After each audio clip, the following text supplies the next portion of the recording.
দেশের রংপুর, ময়মনসিংহ ও সিলেট সহ মোট ১৩টি অঞ্চলের ওপর দিয়ে সর্বোচ্চ ৮০ কিলোমিটার বেগে ঝোড়ো হাওয়া বয়ে যাওয়ার পূর্বাভাস দিয়েছে বাংলাদেশ আবহাওয়া অধিদপ্তর। আজ মঙ্গলবার ২৮ এপ্রিল ভোর ৫টা থেকে দুপুর ১টা পর্যন্ত দেশের অভ্যন্তরীণ নদীবন্দরসমূহের জন্য দেওয়া এক সতর্কবার্তায় এ তথ্য জানানো হয়েছে। আবহাওয়াবিদ মোহাম্মদ তরিকুল নেওয়াজ কবির স্বাক্ষরিত ওই বিজ্ঞপ্তিতে বলা হয়েছে, রংপুর, ময়মনসিংহ এবং সিলেট অঞ্চলসমূহের ওপর দিয়ে পশ্চিম অথবা উত্তর পশ্চিম দিক থেকে ঘণ্টায় ৬০ থেকে ৮০ কিলোমিটার বেগে বৃষ্টি অথবা বজ্রবৃষ্টি সহ অস্থায়ীভাবে ঝোড়ো হাওয়া বয়ে যেতে পারে। এসব এলাকার নদীবন্দরসমূহকে ২ নম্বর নৌ হুঁশিয়ারি সংকেত দেখাতে বলা হয়েছে। এছাড়া যশোর, খুলনা, বরিশাল, পটুয়াখালী, নোয়াখালী, কুমিল্লা, চট্টগ্রাম ও কক্সবাজার অঞ্চলের ওপর দিয়ে পশ্চিম অথবা উত্তর পশ্চিম দিক থেকে ঘণ্টায় ৪৫ থেকে ৬০ কিলোমিটার বেগে অস্থায়ীভাবে দমকা অথবা ঝোড়ো হাওয়া বয়ে যেতে পারে। এ সময় বৃষ্টি অথবা বজ্রসহ বৃষ্টির সংখ্যা রয়েছে।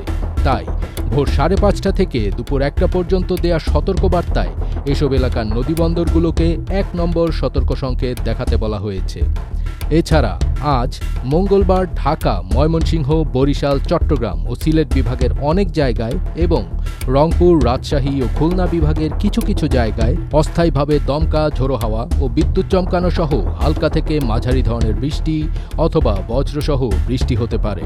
সেই সাথে ঢাকা, ময়মনসিংহ, বরিশাল, চট্টগ্রাম ও সিলেট বিভাগের কোথাও কোথাও মাঝারি ধরনের ভারী থেকে অতি ভারী বর্ষণও হতে পারে। এ সময় সারা দেশে দিন এবং রাতের তাপমাত্রা প্রায় অপরিবর্তিত থাকতে পারে। আগামীকালের পূর্বাভাসে জানানো হয়েছে, রংপুর, রাজশাহী, ঢাকা, ময়মনসিংহ, খুলনা, বরিশাল, চট্টগ্রাম ও সিলেট বিভাগের অনেক জায়গায় অস্থায়ীভাবে দমকা অথবা ঝোড়ো হাওয়া সহ বৃষ্টি অথবা বজ্রসহ বৃষ্টি হতে পারে।